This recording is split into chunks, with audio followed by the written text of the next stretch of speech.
많은 환난을 겪어야 할 것이라 하고 각 교회에서 장로들을 택하여 금식 기도하며 그들이 믿는 주께 그들을 위탁하고 비시디아 가운데로 지나서 밤빌리아에 이르러 말씀을 버가에서 전하고 아탈리아로 내려가서 거기서 배 타고 안디옥에 이르니 이곳은 두 사도가 이룬 그 일을 위하여 전에 하나님의 은혜에 부탁하던 곳이라. 행하신 모든 일과 이방인들에게 믿음의 문을 여신 것을 보고하고 제자들과 함께 오래 있으니라. 아멘. 오늘 김해 예배 가운데 살아계신 하나님을 만나고 성령님의 고치시고 회복시키는 능력을 경험하시길 진심으로 소망합니다. 또한 예배를 통해서 하나님의 뜻을 발견하고 하나님께 순종하는 참된 그리스도인이 되시길 진심으로 소망합니다. 여러분, 오늘도 교회와 성도들을 섬기시느라 참 수고가 많으셨습니다. 혹시 불편하지 않으시다면 이렇게 한번 인사 나누시겠습니다. 일단 먼저 가슴에 손을 얹으시고 하나님께서 나와 함께 하십니다. 그리고 앞뒤 좌우에 있는 분들과 함께 인사 나누시겠습니다. 하나님께서 항상 당신과 함께 하십니다. 아멘. 네, 많은 분들이 제 이름을 아시고는 저의 자녀의 이름을 물어보시는데요. 네, 제 자녀의 이름은 김정은이나 김여정이 아니고요. 김예성입니다. 처음 아이를 가졌을 때 아내한테 진심으로 아들이 태어나면 김정은으로 짓고 딸이 태어나면 김여정으로 짓자고 말을 했지만 이 얘기를 들은 아내와 어른들께서 애가 태어나기도 전에 애 인생을 망치려고 드시냐라고 하셔서 아이의 이름을 김예성이라고 지었습니다. 네, 오늘의 말씀은 바울과 바나바의 전도 여행과 그리고 복음 전파의 과정을 담고 있습니다. 본문의 상황과 말씀의 이해를 돕기 위해서 14장 전체의 내용을 간략히 말씀드리겠습니다. 바울과 바나바는 이고니온의 회당에서 복음을 전하다가 유대교인들에 의해 박해를 당하게 됩니다. 그래서 바울과 바나바는 루스드라 지역으로 이동하여서 복음을 전합니다. 루스드라에 도착한 바울과 바나바는 태어나면서부터 걷지 못했던 사람을 만났는데 그에게 구원받을 만한 믿음이 있음을 보고서는 큰 소리로 그에게 선포합니다. 내 발로 바로 일어서라. 그 사람은 그 즉시로 일어나 서서 걷게 되었습니다. 이 놀라운 기적을 본 루스드라 주민들은 바울과 바나바를 제우스와 헤르메스라는 신으로 여겨 바울과 바나바에게 제물을 바치며 제사를 지내고자 했습니다. 이에 바울과 바나바는 루스드라의 주민들을 만류하며 하나님에 대하여 전합니다. 그런데 안디옥과 이고니온에서 바울과 바나바를 박해하고 방해하던 유대교인들이 루스드라까지 쫓아와서는 루스드라 주민들을 충동하였고 루스드라 주민들과 합세하여서 바울을 향하여 돌을 던졌습니다.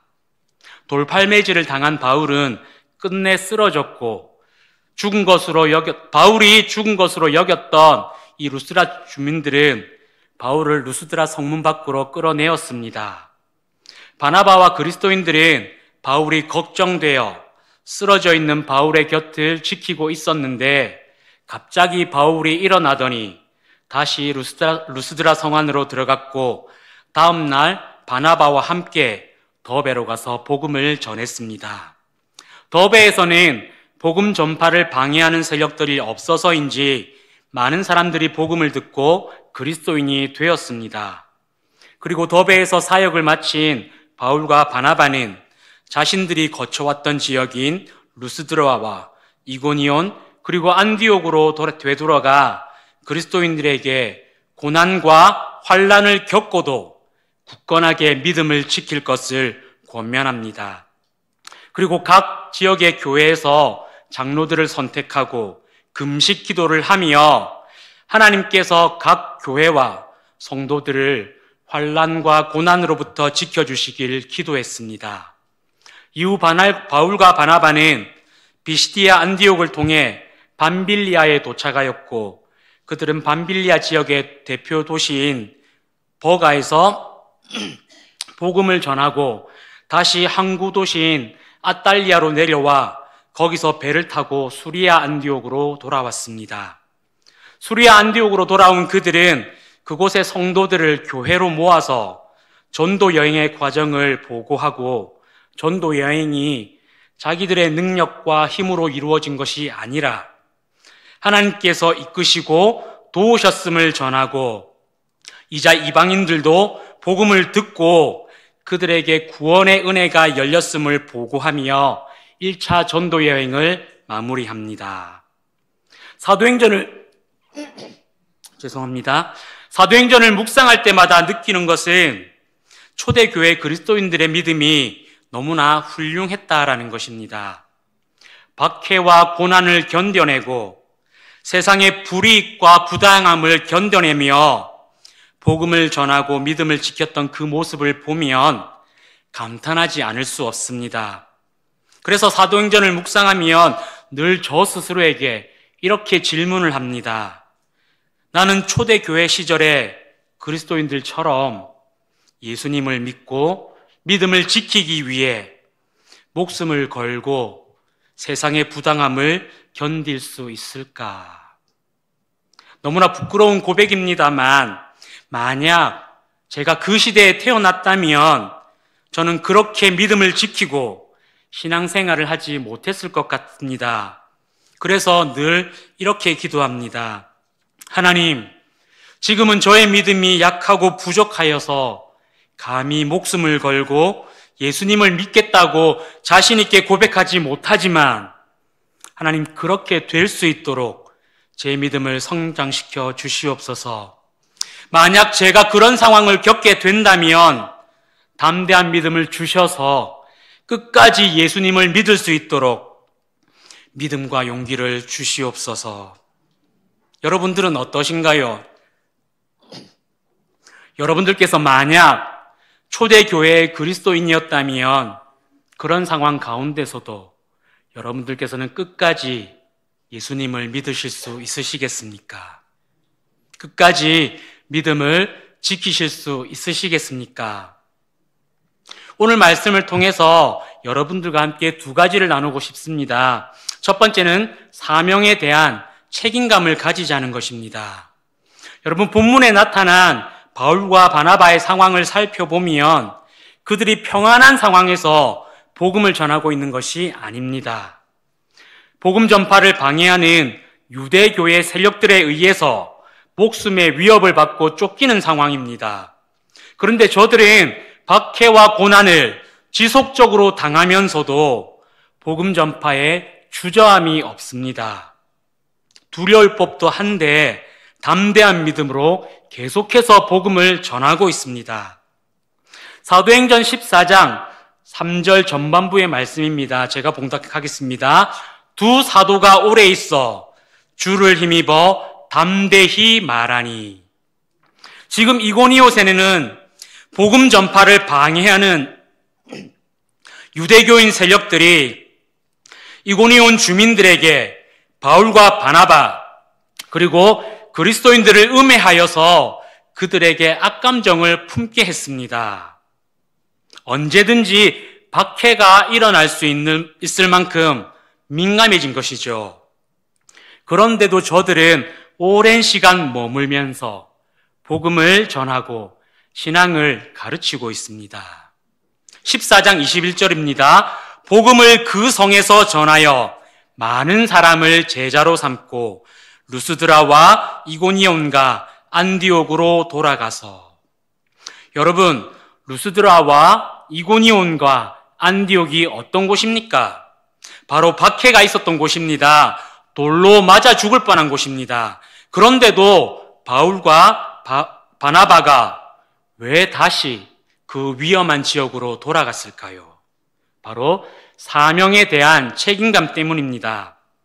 복음 전파로 예수 그리스도를 믿게 된 초신자들이, 예수님을 믿게 된 이방인들이 박해와 고난을 당하는 중에도 그것을 견디며 하나님을 잘 믿고 있는지, 혹시 믿음을 포기하지는 않았는지 돌아보며 다시금 신앙을 권면하기 위해서 위험을 무릅쓰고 있는 것이죠.